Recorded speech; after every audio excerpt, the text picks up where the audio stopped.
a car on fire. Don't have a lot of information about it other than what you see right there on the screen. A car is on fire. Zach Summers is following this story for us. Zach, where are we looking at? Where is this and what do we know? Well, Rick, can you hear me? We can hear you, Zach. You can hear me? Yeah, we were just on 17th Street Bridge setting up for our live shot to tell another story. And about 2 minutes ago, we turn and look, and this is the connector in downtown Atlanta. And there's this car on the side, there's the southbound lanes, far corner, just engulfed in flames. Just a moment ago, we heard popping from the car, but from this vantage point, we can't tell if the people or person inside the vehicle was able to get out, but you can just see it is very intense down there. 2 minutes before this, we saw firefighters in the northbound lane trying to get back to the southbound lane. You see a Hero vehicle out here. Police are pulling up. There's another pop there, right there. Just a very intense situation. And again, right now it's unclear if somebody's in that vehicle or not, because from this vantage point, we don't see anyone off the side of the highway. So a very scary situation as we continue to hear those pops from this flaming car right there on the interstate. Traffic still flowing in the southbound lanes, but they have pretty much closed off those left 2 lanes. Again, this is southbound. This is the connector in downtown. A car on fire. We continue to hear explosions, small pops coming from the vehicle. And at this time, we don't see firefighters on scene. There are police cars. There's a Hero car down here. But again, no firefighters. We've heard the trucks, but we don't see them yet in the southbound lanes as that car continues to be engulfed in fire. With the uncertainty around if the person or people inside have gotten out. We'll continue to stay here, monitor this, and bring you an update as we learn it. But this is the scene out here live on the connector in downtown Atlanta with those pops continuing from that flaming vehicle. Sean and Rick? Zach, before we let you go, I just want to stay on this image. It appears that I know you said that at least the lane that's directly next to this car, it looks like the flames are slowly starting to burn out, but then again, it could be the vantage point here that we're seeing this from. The cars still look awfully close. There's no traffic that has been shut down. You don't see any bystanders that may have possibly been in that car, either walking away from it or just standing there watching. There's no one? No, and that's the really scary part to think about it when you look at that. I mean, it's a very intense fire, and no, I don't see anybody even standing even near the officers or the Hero vehicle that are, 15, 20 feet in both directions of where this car is.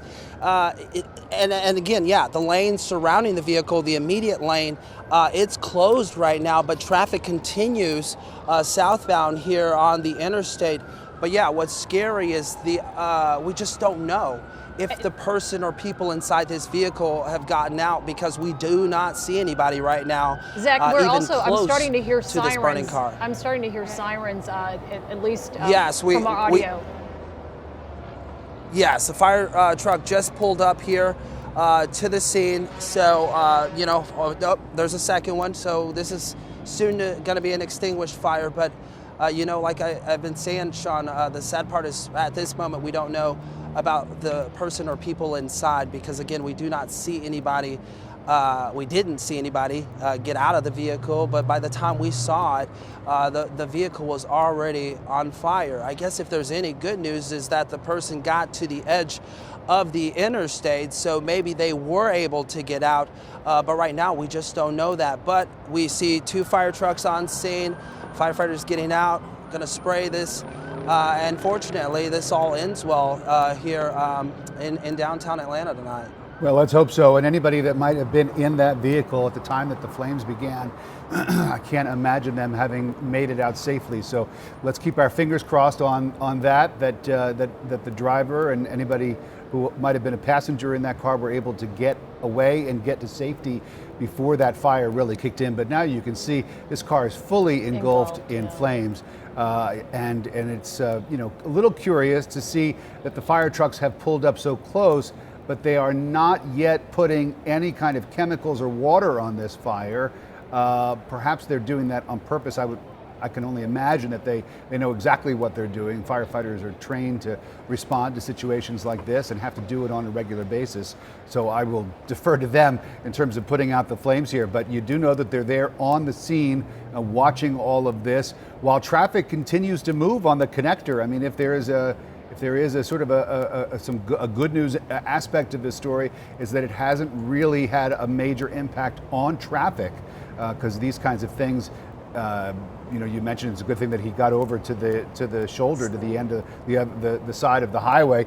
If this had happened right smack in the middle of the highway, then we'd have a much different situation on our hands in terms of traffic. And Zach, we can't see from our vantage point. We do see the firefighters now starting to hose that car and try to extinguish those flames.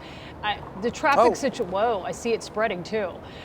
The traffic situation, because you have a better vantage point than we do, typically drivers will stop and slow down and become very curious and try to watch what's happening. Even though traffic is moving, are you seeing any massive backups at this point? Yeah, it's slowly moving, and we're seeing that as we watch the firefighters start to now put out the flames on that car. You're always going to have folks who are curious, and it's quite the sight to drive past. But traffic is still moving southbound, the northbound lanes moving very freely. The southbound lanes just slowly moving here on the downtown area, but traffic's not bad.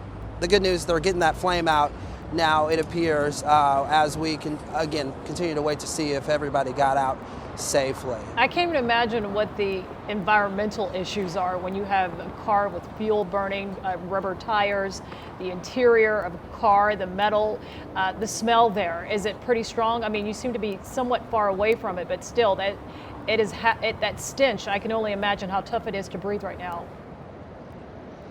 Yeah, it's not quite making its way to where we are because, again, we're on the 17th Street Bridge. We're quite a ways distance, but you're starting to see the smoke shift sideways. I think what was really scary is as we watched this unfolded, where you started to hear small pops and little explosions. You wonder where those pieces are. We just saw another one right there, a few balls of white fire burst from that vehicle. So it's just very scary. I know we mentioned earlier traffic moving. It's moving at a snail's pace at this point.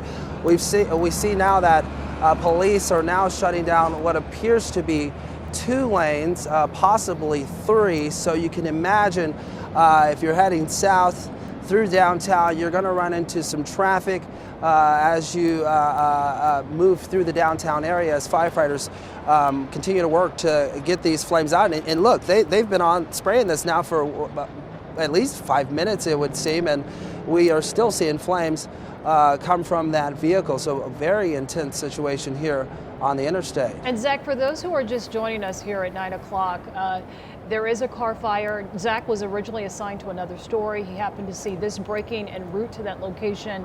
And one of the biggest concerns, Zach, that you've noticed, and we're certainly concerned about, is that the car was pulled over on the shoulder. It was fully engulfed in flames, but you don't see anyone outside of the car or walking away from the car. And there is concern that whomever may have been driving or had passengers possibly may still possibly be in that car.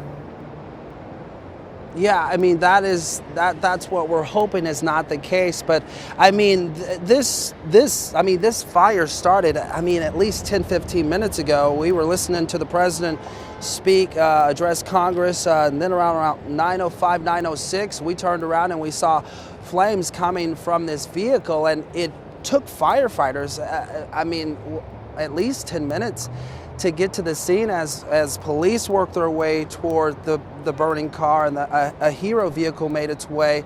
But from the early onset of this fire, we did not see any people on the interstate. So we just don't know if the person or persons inside this vehicle got out. As we look at firefighters continue to work, it appears that they have extinguished the flames. At least 2 to 3 lanes of the interstate heading southbound through downtown are shut down, but traffic is still moving. But yeah, the concern at this hour is if everyone who was inside that vehicle got out. Well, we see the firefighters now having gotten the upper hand on those flames, Zach, and putting out the fire, at least the part that we're able to see from this vantage point. There may still be some hot spots in the vehicle, but we're going to keep our eye on this situation. Obviously, Zach is covering it for us. As he learns more, he'll let us know, and we'll let you know right here on CBS 46 News.